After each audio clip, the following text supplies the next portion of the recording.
కంచిలో ఏకాంబరేశ్వరుడు, లేదా అరుణాచలంలో అగ్నిలింగం, కాశీలో విశ్వనాథలింగం, ఇలాంటి శివాలయాల్లో శ్రీశైలంలో మల్లికార్జున లింగం, ఇవన్నీ స్వయంభూ శివలింగాలు.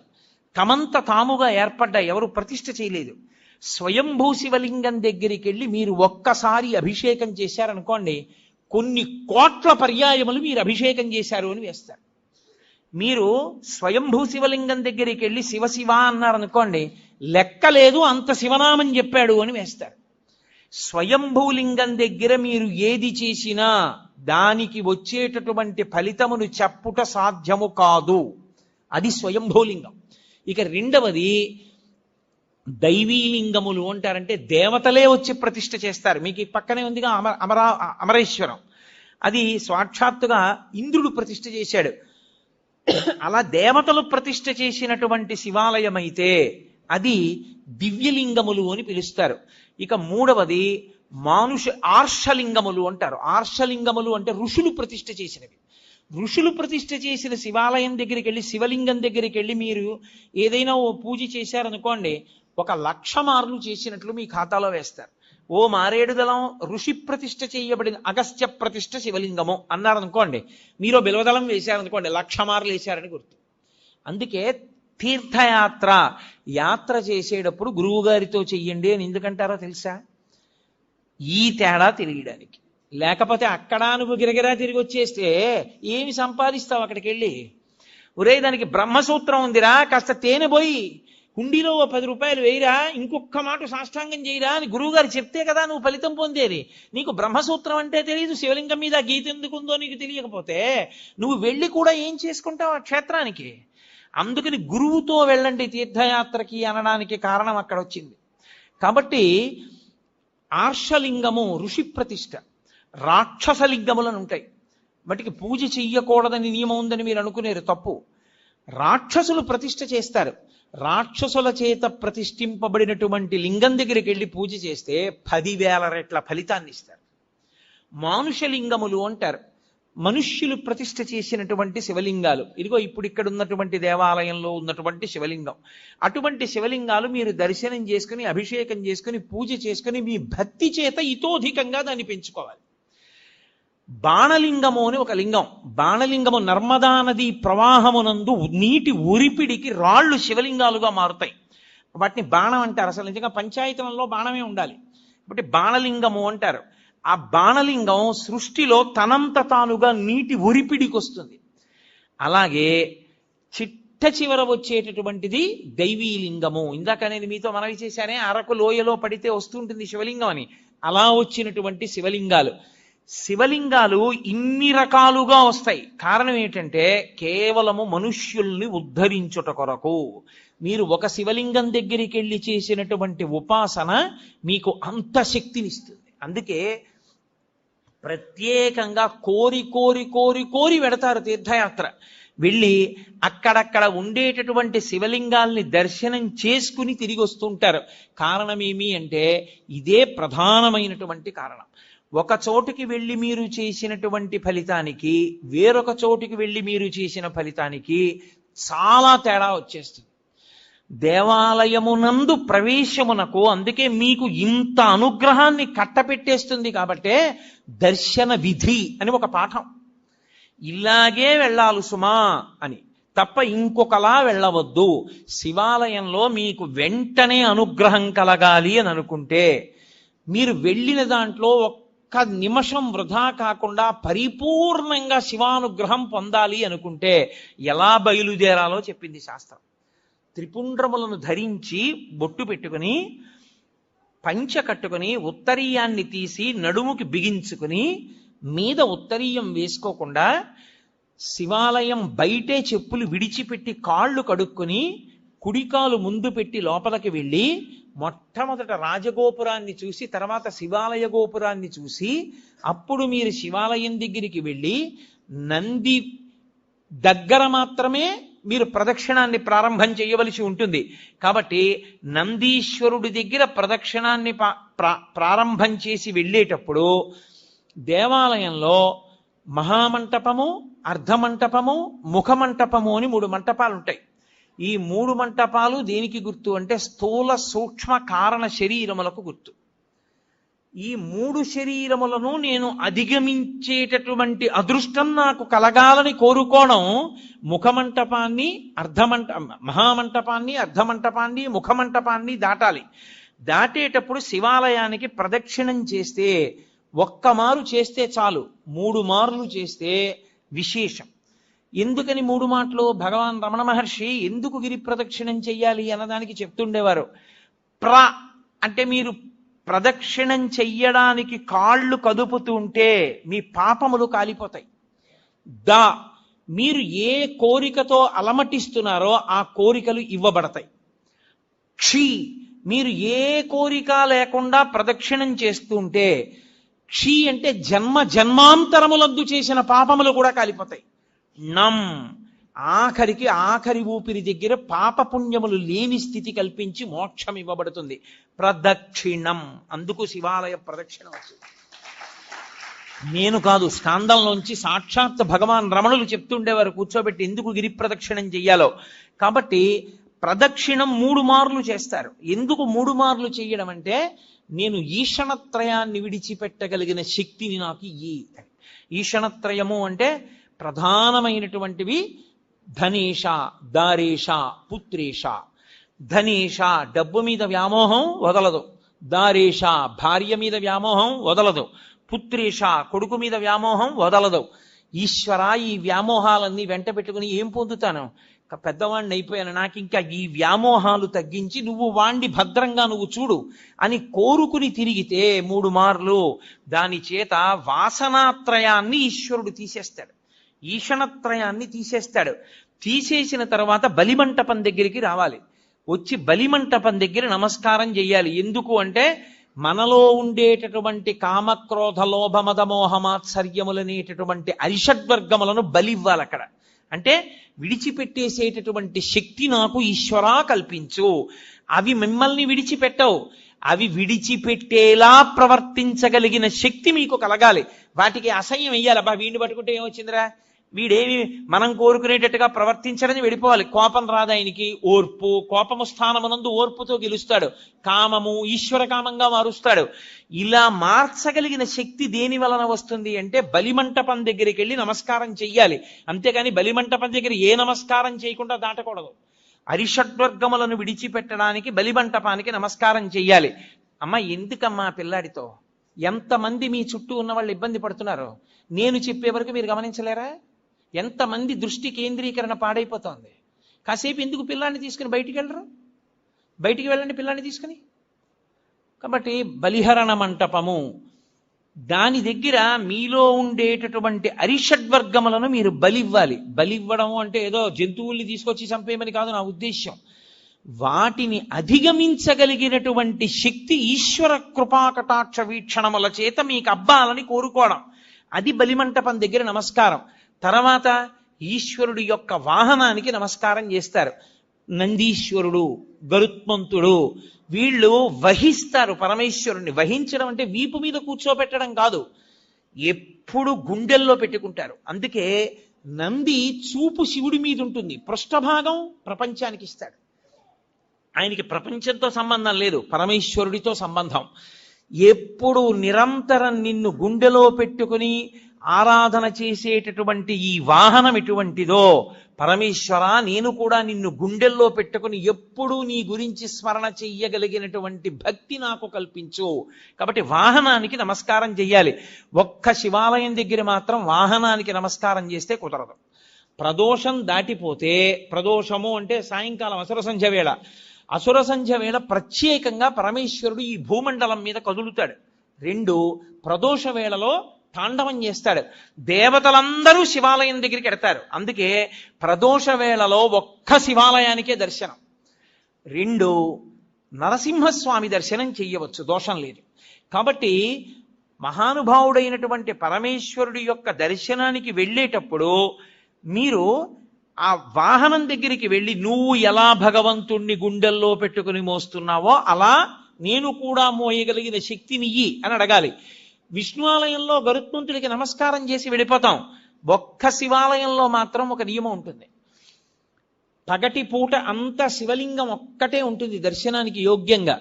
సాయంకాలం అయిపోతే సాధారణంగా కవచం పెట్టేస్తారు. కవచము అంటే రూపాన్ని పెట్టేస్తారు. ఇగో ఈ వెనకాతల ఉన్న రూపం ఎలా ఉంటుందో అటువంటి దాన్ని శివలింగానికి తొడిగేస్తారు.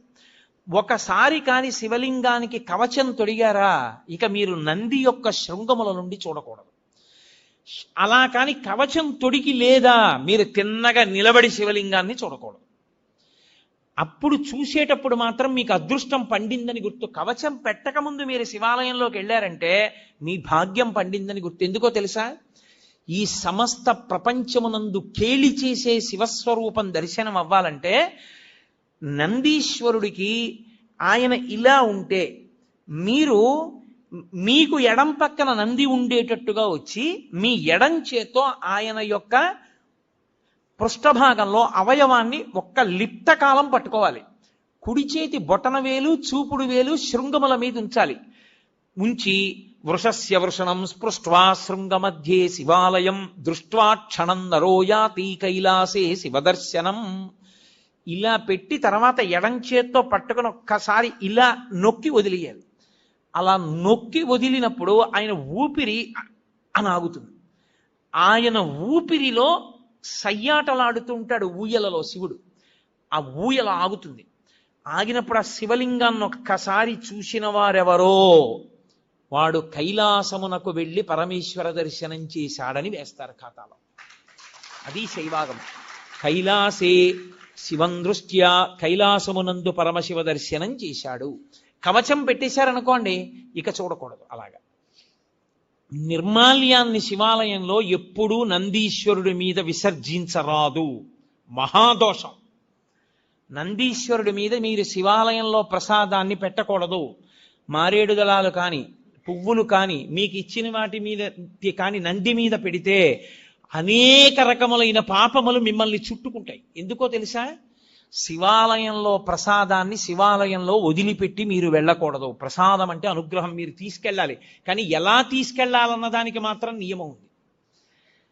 శంకరాచార్యుల వారు సౌందర్యలహరి చేస్తూ చెప్తారు, నివృత్యై చండాంశ త్రిపురహర నిర్మాల్య విముఖై అంటారు. చండీశ్వరుడు మనలాగే మనుష్యుడిగా పుట్టాడు. అపారమైన శివభక్తితో శివ కుటుంబంలో ఒకడయ్యాడు. అయి ఆయనకి పరమశివుడు వరం ఇచ్చాడు. లోకంలో ఎవరికైనా సరే నియమం ఒకటి ఉంటుంది. వారి యొక్క ఉచ్ఛిష్టాన్ని వారి యొక్క శేషాన్ని తినేటటువంటి అధికారం ఎవరిది అంటే భార్యది. మంచినీళ్లు తాగగా ఇంకా నీళ్లు మిగిలితే ఆ గ్లాసు తీసేటటువంటి అధికారము భార్యది. తన విస్తట్లో భోజనం చేసిన తర్వాత మిగిలిన పదార్థాన్ని తినడానికి అధికారం ఉన్నది భార్యయే. ఇతరులకు ఎవ్వరికీ అధికారం లేదు. అలా ఒక్క భార్య తినాలి. పరమశివుడు లోకమునకు మొట్టమొదటి మహానుభావుడు అయినా కూడా ఆయన చండీశ్వరుడికి ఒక వరం ఇచ్చాడు. నేను తినగా మిగిలినదేదో అది పార్వతి కూడా ముట్టడానికి వీల్లేదు, నువ్వు తింటావు. కాబట్టి నివృత్యై చండాంశ త్రిపురహర నిర్మాల్య విముఖై. అందుకే మీరు శివాలయంలో కొబ్బరికాయ ఇచ్చారనుకోండి, కొట్టి మీకు ఇచ్చారనుకోండి, మీరు దాన్ని ప్రీతితో చూడకూడదు. దాన్ని అలా చేత్తో పట్టుకుని మారేడు దళాలు చండీశ్వరుడి దగ్గరికి వెళ్ళాలి. చండీశ్వర స్థానంలో ఆయన ఎప్పుడు ధ్యానముద్ర యందు కూర్చుని ఉంటాడు. దురదృష్టం ఏంటంటే చండీశ్వర స్థానం మీద ఏ శివాలయంలోనూ శ్రద్ధ ఉండదు. మీరు చూడండి, ఎప్పుడైనా ఏ శివాలయంలోనైనా ఎండిపోయి వెలవెలబోతున్నట్టు ఉంటాడు. అసలు శివాలయంలో 8వ శివస్వరూపం అది. అంత జాగ్రత్తగా ఉంచాలి దాన్ని. అక్కడికి వెళ్ళి మీరు చిటికె వెయ్యాలి. చిటికెల చండీశ్వరుడు అంటారు. ఆయనకి చెవుడు కాదు, ఆయన ధ్యానమనందు ఉంటాడు. ఆయన కళ్ళు విప్పుతాడు. కళ్ళు విప్పి చూస్తాడు, ఎందుకు చిటిక వేశావు అని. అయ్యా, నేను తీసుకెళ్ళకూడదు తిన్నగా, శివుడికి ఇవ్వగా మిగిలింది ఏదైనా మీకు ఇవ్వాలి. కొబ్బరికాయ కొడితే ఓ చెక్క శివుడి దగ్గర ఉంది, ఓ చెక్క మీకు ఇచ్చారు, అది చండీశ్వరుడికి వెళ్ళాలి. కానీ ప్రసాదంగా తీసుకెడదాం అనుకుంటున్నాను, మీరు అనుగ్రహించండి, ఇలా చూపించాలి. మీరు పట్టుకెడుతున్న దాంట్లో ఏదో కొద్దిగా అలా చూపించాలి. చూపిస్తే ఆయన చూసి సంతోషిస్తాడు. తీసుకో, నేను ఇచ్చాను నీకు ప్రసాదం అంటాడు. ఇప్పుడు చండి ముఖంగా మీకు ప్రసాదం రావాలి. అంతేగాని నందీశ్వరుడు వదిలిపెట్టమని ఏ శివాగమంలో ఉందో నాకు చూపించండి. ఎక్కడా లేదు. ప్రతి దేవాలయంలో అర్చకులు చేస్తున్న తప్పది. నందీశ్వరుడి మీద పెట్టేయండి అని చెప్తున్నారు, పరమ దోషం. నంది మీద పెడితే కింద పడుతుంది, కింద పడితే వెనక వచ్చిన వాడు తొక్కుతాడు, తొక్కితే ఆ పాప నీకు అడికి పెడుతుంది. పుష్పదంతుడని శివమహిమ్నా స్తోత్రం చేశాడు. ఆయన అదే పనిగా రాజుగారి తోటలో పువ్వులన్నీ పట్టుకుపోతుండేవాడు. పట్టుకుపోతుంటే కనపడేవాడు కాడు గంధర్వుడు. రాజుగారికి కోపం వచ్చింది, వీడిని పట్టుకోలేకపోతున్నాం, శివాలయంలో వాడినటువంటి పువ్వులు తెచ్చి చల్లండి కింద ఆకులు, వాడు రాత్రి వచ్చి తొక్కుతాడు, వాడి శక్తి పోతుంది అన్నాడు. చల్లేశారు. ఆయన తెలియక భూమి మీద దిగాడు పూల తోటలో. తొక్కగానే ఆయన శక్తి పోయింది, పట్టుకుని బంధించారు. అప్పుడు ఆయన శివమహిమ్నా స్తోత్రం చేశాడు. నందీశ్వరుడి దంతాల మీద ఉంటాయి ఇప్పటికీ ఆ శివమహిమ్నా స్తోత్ర శ్లోకాలు. ఒకప్పుడు నేను మహాభక్తుడను ఆయన వెళ్ళి పరమేశ్వరుడి దగ్గర శివమహిమ్నా స్తోత్రం జరిగితే నంది పళ్ళికి లిజ్జట్టిలాగా ఆయన పళ్ళ మీద కనబడ్డాయి శ్లోకాలు. ఇక్కడ నువ్వు జరుగుతాయంటే నా పళ్ళ మీద రాసుకున్నాను బట్టి నేను అంత శక్తివంతములు శివమహిమ్నా స్తోత్రం. కాబట్టి ఆ గంధర్వుడు శివమహిమ్నా స్తోత్రం చేస్తే మళ్ళీ శక్తి వచ్చి వెళ్ళిపోయాడు. కాబట్టి శివ నిర్మాల్యాన్ని తొక్కకూడదు. తొక్కకూడని శివ నిర్మాల్యాన్ని ఆ నందీశ్వరుడి మీద పెట్టించడం ఏంటి తప్పు కాదు. విభూతి దాని మీద చల్లేయండి అన్నాం, నిర్మాల్యం నంది మీద పెట్టి వెళ్ళిపోండి అన్నాం. అసలు శివాలయంలో ఉన్న అర్చకులు మొదట తెలుసుకోవాలని, అలా మనం చెప్పకూడదు. చండీశ్వర స్థానానికి చూపించి మీరింటికి పట్టుకెళ్ళండి అని చెప్పాలి. ఆ మారేడు దళం చక్కగా మీరింటికి పట్టుకెళ్ళచ్చు, కళ్ళకు అద్దుకోవచ్చు, ఎక్కడో నీళ్లలోనో మొక్కలోనో పెట్టేసేయచ్చు. మీ ఇంటికి పట్టుకెళ్ళాలి, గడప దాటాలి ప్రసాదం. గడప దాటి ఇంటికి వస్తేనే శివానుగ్రహం. మీరు ఎక్కడో వదిలిస్తే ఇంకా ప్రసాద తిరస్కారం చేస్తే మీకు అనుగ్రహం ఎక్కడి నుంచి వస్తుంది? మీరు నంది మీద పెట్టి కింద బారేసి అదే ప్రసాదం తీసుకోవాల్సిన విధానం శివానుగ్రహాన్ని పొందడానికి. కాబట్టి ఒక్క శివాలయంలో మాత్రం వాహనం దగ్గరికి వెళ్ళేటప్పటికి నియమం మారుతుంది. అక్కడికి వెళ్ళి నమస్కారం చేసి వెళ్ళిపోతానంటే కుదరదు. మీరు కవచం పెట్టకపోతే ఆయన శృంగములలోంచి శివదర్శనాన్ని చెయ్యవలసి ఉంటుంది. చేశారు, ప్రదక్షిణం చేసి వచ్చారు, ప్రదక్షిణం చేశారు, 3 మంటపములను దాటారు. ఇప్పుడు మీరు శివసన్నిధి యందు నిలబడ్డారు. నిలబడితే లోపల ఎప్పుడైనా సరే ఒక విషయాన్ని జ్ఞాపకం పెట్టుకోండి, ఏ దేవాలయం లోపల అయినా విద్యుత్ దీపం వెలిగితే ఉత్తర క్షణంలో ఏ పని చేసినట్లు గుర్తో తెలుసా? మీ గురువు గారి పట్ల మీరు అపచారం చేశారని గుర్తు. మీ గురువుని తిరస్కరిస్తే, మీ గురువుకి అపచారం చేస్తే, మీ గురువుని విమర్శిస్తే, మీ గురువుని చులకన చేస్తే ఏ దోషం వస్తుందో అంతరాలయంలో విద్యుత్ దీపం పెడితే అదే దోషం వేస్తారు. అందుకే మీరు ఇప్పటికీ చూడండి, ఏ పెద్ద పెద్ద గుళ్ళల్లోనూ ఎలక్ట్రిక్ లైట్ వేయరు. ఎందుకు వెయ్యరో తెలుసా? ఒక్కటే కారణం, అంతరాలయంలో ప్రధానమూర్తి దగ్గర వెలిగే దీపమే గురువు. గురువు ఒక్కడి అనుగ్రహంతో ఈశ్వరుడు కనపడతాడు. ఆయన అక్కర్లేదని తీసేస్తే త్రిశంకుడు అయిపోయినట్టు గుర్తు. నాకు ఆ దీపపు కాంతిలో కనపట్టలేదు, నేను ఎలక్ట్రిక్ లైట్ పెట్టుకుంటానంటే నువ్వేం గురువయా, నువ్వు మాకు అక్కర్లేదని చెప్పి ఇంకొన్ని పెట్టినట్టు లెక్క. ఆ అంతరాలయమునందు వేరొక దీపము, విద్యుత్ దీపం ఉండరాదు, ఒక్క నూనె దీపమే. ఆ దీపాలు కావాలంటే గుత్తి దీపాలుగా దింపుతారు, ఒత్తి పెద్దది చేస్తారు మూర్తి దగ్గరికి వచ్చే. మీరు అందుకే మన ఆంధ్రదేశంలో ఏముందండి, శాస్త్రం పాటించేవాడేడి. మీరు దక్షిణ దేశం వెళ్ళండి, ద్రవిడ దేశం ప్రత్యేకం, ఏ దేవాలయంలో ఎలక్ట్రిక్ ల్యాంప్ వేరు. అర్చకులు ఒళ్ళు చెమటలు పట్టేసి ఇలా కారిపోతున్నా సరే వాళ్ళు పెద్ద పెద్ద ఒత్తేసి ఆ ఒత్తులలోనే వెలుగుతుంటాయి, ఆ ఒత్తులలో వెలుగులోనే చూస్తారు. దాని అర్థం ఏంటో తెలుసా? ఆ దీపమే గురువు. గురువు ఇంకెక్కడో ఉండడు. మీ గురువు గారు ఎక్కడున్నారు అంటే అంతరాలయంలో ఉన్న దీపంలోనే మీ గురువు గారు ఉంటారు. ఆయనే గురువుగా చూస్తారు. అందుకే దేవాలయానికి వెళ్ళినప్పుడు ఈశ్వరుడు ఒక్కడే కాదు, గురు దర్శనం కూడా అవుతుంది. ఓ గురువర్య, మీ మాటల వలన, మీ అనుగ్రహము వలన, మీ అనుగ్రహ కాంతులలో నాకు ఈశ్వర దర్శనం అవుతోందని దర్శనం చెయ్యాలి. అందుకే నూనె దీపం, నెయ్యి దీపం తప్ప విద్యుత్ దీపం వాడడం అనేటటువంటి మాటే లేదు శాస్త్రాల్లో. అందుకే ఈశ్వర ప్రధానమూర్తిని చూడగానే రెండిటిని మనసులో స్మరించాలి. ఒకటి గురువు, 2 ఈశ్వరుడు, ఇద్దరిని స్మరించాలి. స్మరించి నమస్కారం చెయ్యాలి. ఉత్తర క్షణంలో మీకు అనుగ్రహం గురువు ద్వారా కృప చేయబడుతుంది. మళ్ళీ దీపపు కాంతి ద్వారానే మళ్ళీ మీకు ఆ కన్నులకు ఆ దీపపు కాంతి ద్వారానే మీకు ఈశ్వర కటాక్షము గురుముఖంగా ప్రసరిస్తుంది.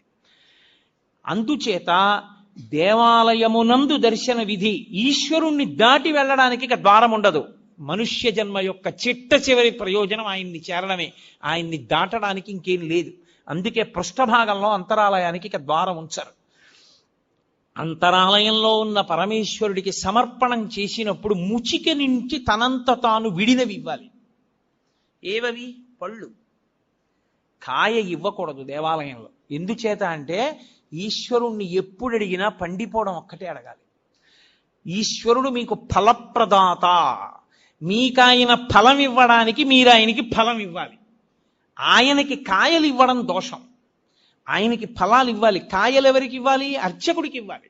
మీ ఇంట్లో అరటి చెట్టు కాసింది అనుకోండి, 4 అరటికాయలు అర్చక స్వామికి ఇవ్వాలి, 4 అరటి పళ్ళు ఈశ్వరుడికి ఇవ్వాలి. 2 అగరత్తులు ఇవ్వండి, 3 కర్పూరం బిళ్ళలు ఇవ్వండి, 4 తమలపాకులు ఇవ్వండి, 2 వక్కలు ఇవ్వండి, అథవా ఓ బెల్లంగడ్డ తెచ్చి ఇవ్వండి. తప్ప కాయలు పట్టుకొని దేవాలయ ప్రవేశము చేయరాదు. నేను యథార్థంగా మీకు ఆగమంలో ఉన్న విషయాలు మాట్లాడుతున్నాను. అలా ఎవరు వెళ్ళి దేవాలయానికి నమస్కారం చేసుకుని బయటికి వచ్చి ఒక్క క్షణం కూర్చోవాలి. కూర్చుని మీరు ఏం చూశారో దాన్ని స్మరించాలి. మిగిలినవన్నీ ఎలా ఉన్నా తప్పకుండా దేవాలయంలోంచి బయటికి వచ్చేసేటప్పుడు మనసులో ఒకటి నిలబడాలి. ఆ పక్కన వేలాడుతున్నటువంటి దీపంలో పక్కకి ఉన్న పెద్ద ఒత్తి దాని వెలుతురు, ఆ వెలుతురులో ఈశ్వరుడు చూడాలి. ముందు గుత్తి దీపం, ఒత్తికున్న జ్వాలలో ఈశ్వరుడు. ఇప్పుడు గురువుగారి పాదములు, గురువుగారి అనుగ్రహముగా ఈశ్వరుడు. మీరు సర్వశ్రేయస్సులు పొందేస్తారు. కళ్ళు మూసుకుని ఆ దర్శనం చేసి బయటికి రావాలి. అది ఏ గురువు అనుగ్రహంతో గుడివేపుకి నడిచారో ఆ గురువు అనుగ్రహంతో ఈశ్వర దర్శనం చేసి కృతజ్ఞత చెప్పి పైకొచ్చినట్టు. కాబట్టి ఒక దేవాలయ దర్శన విధి ఈశ్వర దర్శనమునందు తెలిసి చేయి, తెలియక చేయి. నువ్వు వెళ్ళేటప్పుడు శివాలయంలో ప్రదక్షిణం చేస్తూ మెల్లగా ఓం తత్పురుషముఖాయ నమః, ఓం అఘోరముఖాయ నమః, ఓం సద్యోజాతముఖాయ నమః, ఓం వామదేవముఖాయ నమః, ఓం ఈశానముఖాయ నమః అని 5 ముఖాలకి నమస్కరించి నువ్వు చక్కగా మౌనంగా ఆ చండీశ్వరుడికి చూపించి ప్రసాదం పట్టుకుని ఇంటికి వస్తే పరిపూర్ణమైనటువంటి శివానుగ్రహాన్ని నువ్వు పొందుతావు. ఆ శివానుగ్రహము వలన నీవు సాధించుకోలేనిదన్నది ఇంకా లేదు లోకంలో. ఏదైనా సరే నువ్వు పొందగలవు. చిట్ట చివరికి సరే, నాకు అది సభాముఖంగా చెప్పడం ఇష్టం లేదు, కానీ తరువుకొస్తున్న మృత్యువుని కూడా వాయిదా వేయించడానికి శివాగమంలో మార్గం చెప్పారు. అన్ని వేళలా నేను దాన్ని వాడుకోమని చెప్పను, కానీ తరువుకొచ్చేస్తున్న మృత్యువుని కొద్ది కాలం వాయిదా వేయాలంటే సుశిక్షితంగా ఉంటే ఆ శివాలయంలో ఒక అభిషేకం చేసి వాయిదా వేయచ్చు. శివాగమని చెప్పింది. ఖచ్చితం మేం చెప్తున్నాం ఇదే మార్గం, ఇది తప్ప వినా మార్గము లేదని చెప్పేసింది. అంత శక్తివంతము శివాలయం అంటే. ఆ శివారాధన చేసి చేసి చేసి చేసి చేసి శివస్వరూపులైపోతారు. అయిపోయి వారి చేత్తో ఒక పండిస్తే, వారి నోటితో ఒక మాట అంటే, అందున శివతత్వం ఎరిగిన వాడు అభిషేకం చేశాడనుకోండి, ఆ తీర్థానికి ఉండే శక్తి అపారము. ఎందుకో తెలుసా? నా రుద్రో రుద్రమర్చయేత్. రుద్రుడు కాని వాడు రుద్రుడిని అభిషేకం చెయ్యకూడదు. శివతత్వము పరిపూర్ణముగా తెలుసున్నవాడు రమించిపోతూ శివాభిషేకం చేశాడనుకోండి, ఆ అభిషేక తీర్థమునందు శివశక్తి పరిపూర్ణంగా పట్టుకుంటుంది. తజ్జలాన్ అని ఈశ్వరుడికి పేరు. ఆ అభిషేక తీర్థమును నువ్వు పుచ్చుకోవడం అంటే సాక్షాత్తు శివానుగ్రహము నీలోకి ప్రవేశించుటయే. అందుకే శివభక్తి తత్పరుడైన వాడు చేసిన అభిషేక తీర్థం, శివాలయంలో అర్చక స్వామి చేసినటువంటి అభిషేక తీర్థం, ఒకటిది భక్తి, వేరొకరిది దీక్ష వలన వచ్చిన శక్తి. ఈ రెండిటిది ఒకటే స్థాయి. అందుకే అభిషేక నాకు తెలిసి గోపాలకృష్ణ గారికి తెలుసు, నేను పేర్లు ఎందుకు చెప్పాలి. ఈ రాష్ట్రంలో ఒకానొక విభాగానికి అంతటికీ హెడ్ చేశాడు ఒక చీఫ్ ఇంజనీర్. ఆ రోజుల్లో ఉన్న ముఖ్యమంత్రి గారు ఆయన్ని సెలవులో వెళ్ళొద్దన్నాడు. నువ్వు సెలవులో వెడితే నీ ప్లేస్లో ఎవరినో వెయ్యాలయా, వాడు ఫైళ్ళు ఎలా డిస్పోజ్ చేస్తాడో నాకు భయం, నువ్వు జ్వరంతో ఉంటే ఇంటి దగ్గర ఉండి సంతకాలు పెట్టు, ముఖ్యమైన ఫైళ్ళు చూసన్నారు. ఆయన ఇంటి దగ్గర ఉండి వైద్యం చేయించుకున్నారు. 104 జ్వరం, నెల్లాళ్ళయింది, తగ్గలేదు. ఒక గొప్ప శివభక్తుడు, ఆయన పరమభక్తితో ప్రతిరోజు అభిషేకం చేసుకుంటారు. ఆయన దగ్గరికి వెళ్ళి అడిగారు. ఆయన అన్నారు, అన్ని మందులు మాని నా ఇంట కూర్చుని 42 రోజులు ప్రతిరోజు నేను అభిషేకం పూర్తయ్యేటప్పటికి తీర్థం పుచ్చుకోగలవా అని అడిగారు. పుచ్చుకుంటానన్నారు. 42 రోజులు పుచ్చుకున్నాడు. ఆయన పూర్తి ఆరోగ్యాన్ని పొంది మళ్ళీ డ్యూటీకి జాయిన్ అయ్యాడు. ఇప్పటికే ఆయన ఉన్నాడు చక్కగా, మా కాకినాడలోనే ఉంటారు. కాబట్టి శివాభిషేకమునందు శివతత్వమును జీర్ణం చేసుకున్న వ్యక్తి పరమ భక్తితో అభిషేకం చేస్తే ఆ శివలింగానికి తగిలి కింద పడుతున్నటువంటి నీటి యందు శివతత్వము ప్రవేశించి విశేష శక్తిని పొందుతుంది. కాబట్టి శివాలయము, శివానుగ్రహము, శివ దర్శనము అంత గొప్పవి. నిజంగా మీరు ఎంత భాగ్యవంతులో మీకు తెలియదు. ఎప్పుడైనా మీరు ఒకటి జ్ఞాపకం పెట్టుకోండి, ఆలయంలో ఉండేటటువంటి ప్రధాన దేవతా స్వరూపం శివుడికి ఎడం వైపుకొస్తుంది. అలా రాకుండా దూరంగా జరిగి ముందుకొచ్చి ఆయనకి అభిముఖంగా చూసిందనుకోండి, విశ్వకుండలిని అని గుర్తు. ఆవిడ కేవలం మీరు ఏ పేరుతో పిలుస్తున్నారో ఆ ఒక్క శక్తే కాదు, ఆమె మిమ్మల్ని ఈడ్చి ఈశ్వరుడి దగ్గరికి తీసుకెళ్ళిపోగలదు, అంత శక్తివంతురాలని గుర్తు. మీకు ఇక్కడ ఉన్నటువంటి ప్రాంగణంలో పరమశివుడు తూర్పుని చూస్తే అమ్మవారు ఇటు పక్కకి రాలా, అమ్మవారు ఇటు తిరిగి పశ్చిమాన్ని చూసింది. శారద అంటే విశ్వకుండలిని శక్తి స్వరూపంగా ఉంది. ఏ మహానుభావుడు ప్రతిష్ఠ చేశాడో నాకు తెలియదు కానీ సర్వశుక్ల సరస్వతి, తెల్లగా ఉంటుంది సరస్వతీదేవి. ఆ స్ఫటికం శివుడు పరబ్రహ్మతత్వం. స్ఫటికం దానికి ఏ రంగు ఉండదు, మీరు ఎర్ర పువ్వు పెడితే ఎర్రగా కనపడుతుంది. అసలు ఆయన నిర్గుణుడు, ఆయన తప్ప వేరొకటి లేదు. విశ్వము ఆయన యందు ఆరోపింపబడింది. ఆ శివస్వరూపం ఈ శారదాస్వరూపం ఒకటే. అందుకే వెనక్కి శారదని జరిపారు. ఈ దేవాలయంలో మీరు చేసుకున్న అదృష్టం అత్యద్భుతం ఏమిటో తెలుసా? నవగ్రహ దేవాలయం. నేను మీతో యథార్థం చెప్తున్నా, ఇప్పటి వరకు నేను ఒక్క చిత్తూరు అవతల ఉన్న నవగ్రహ దేవాలయం తప్ప అక్కడ ఉన్న దేవాలయం దీనికన్నా గొప్పది. ఎందుచేత అంటే అక్కడ చెట్టు కూడా ఉంది. ఏ గ్రహానికి ఏ చెట్టు ఉండాలో ఆ చెట్టు కూడా ఉంది అక్కడ. ఇక్కడదొక్కటే లేదు. కానీ శివాలయానికి రామాలయానికి వెనక్కి జరిగింది, అసలు అది గొప్ప. ఇక్కడ ఎంతమంది మహానుభావులు ప్రతిష్టలు చేశారో నాకు స్ఫురణలో లేదు, కానీ అది చాలా గొప్ప. ఎందుకంటే గ్రహానికి ఈశ్వరుడితో సమాన స్థాయి లేదు. 2 అడుగులు వెనక్కి నడిపించారు.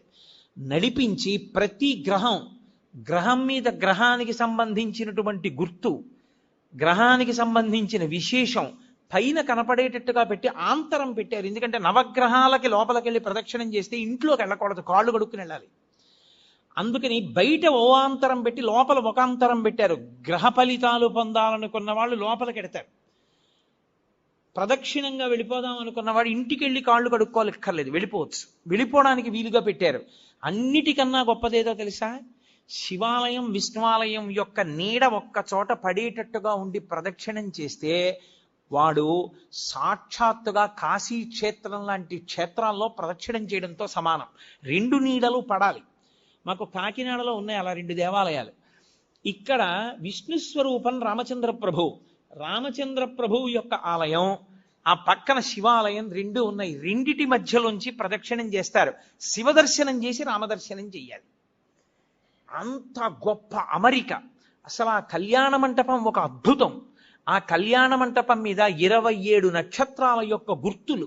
అవి నిజంగా మీరు చూస్తే ధన్యులు. మీ పిల్లలకి చూపిస్తే. ఎందుకో తెలుసా?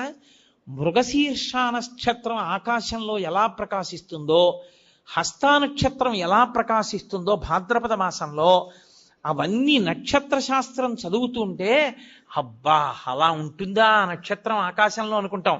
అవి ఎలా ఉంటాయని చెప్పబడిందో 27 నక్షత్రాలు అలాగే చెక్కారు అక్కడ. నేను ఒక రోజు 2 గంటల చుట్టూ తిరిగి చూశాను.